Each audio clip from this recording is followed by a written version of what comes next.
I'm Andy Parkin, Managing Director of the Multi-Award Winning Speed Screed. I'm here today to answer a question that we're often asked, and that is how to make screed mix. So that is something that we do day in, day out, and is quite, or becomes quite a simple procedure. But there needs to be lots of quality systems in place to make sure that it's actually done correctly.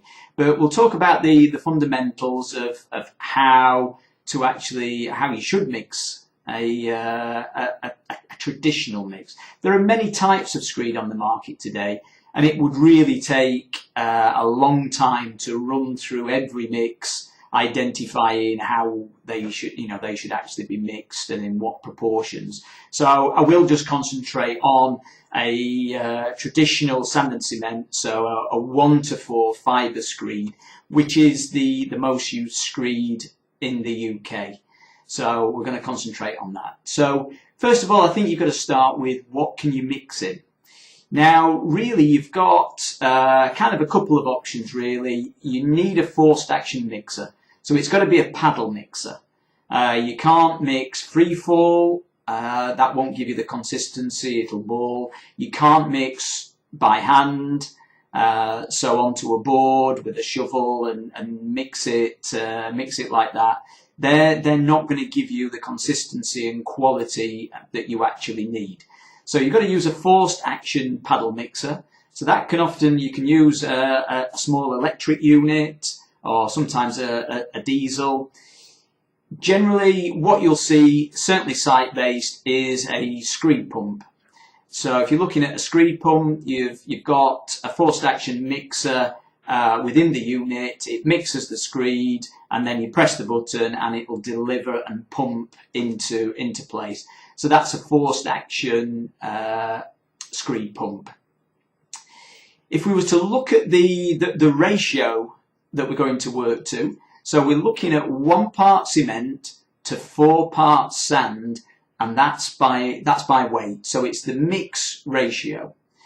So we start first of all by adding. So we're looking at the mixers. So the mixers are broken down into manageable sizes. So you're looking at a screed pump. Typically, you're looking around about 240 kilograms of material per mix. So you'd start by adding half of the required sand into the forced action mixer. The sand should comply with the correct grading as defined by the British standard. So it's very important that it's not too fine, not too coarse, that the grading gap is fully covered.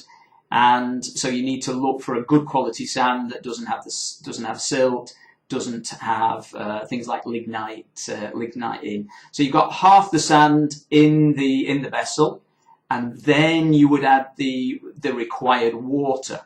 So you need to examine the moisture that's currently in the sand. So if you're in the middle of summer and the sand is absolutely bone dry, you're going to need more water than in the winter when the sand is holding lots of moisture. So that needs to be defined beforehand as to what the requirement of the water is.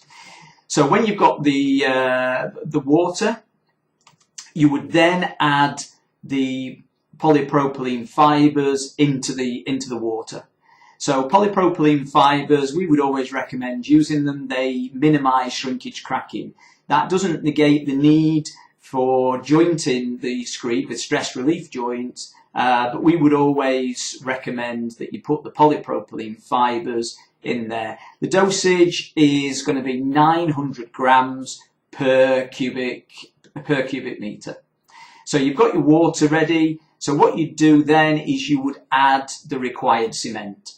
So you put your cement in based on the 1:4 ratio, and then you would then proceed to add the water to the mix. At this point, if you do have any other admixtures, so you can change the properties of the screed by adding the admixtures at this point as well. So that might be to make it fast drying, it might be to make it a rapid strength screed. So you'd put the admixtures in at this point as well. So when you've got all that in, so you've got your cement in, any admixtures, you've got your water in, you've got your fibres in, you would then add the balance of the sand. So the balance of the sand goes on top, and then you start the mixer. So you mix the screed thoroughly, so it needs to be, you need to ensure that it is thoroughly mixed, because any pockets of sand is going to be a weakness within the screed and possibly cause a failure. So you need to make sure everything's mixed thoroughly, the water's mixed thoroughly. You want a good distribution of the polypropylene fibres as well throughout the mix. So when that's completed, your screed is good to go. So you're ready to pump it in place, or if it's in a sort of small mixer, you may put it into a wheelbarrow and wheelbarrow it into place and place it at that point. So I hope that's been helpful, just to run through the how to mix a screed. Okay, if you've any further questions, please let me know and we'll be happy to answer them. Thank you.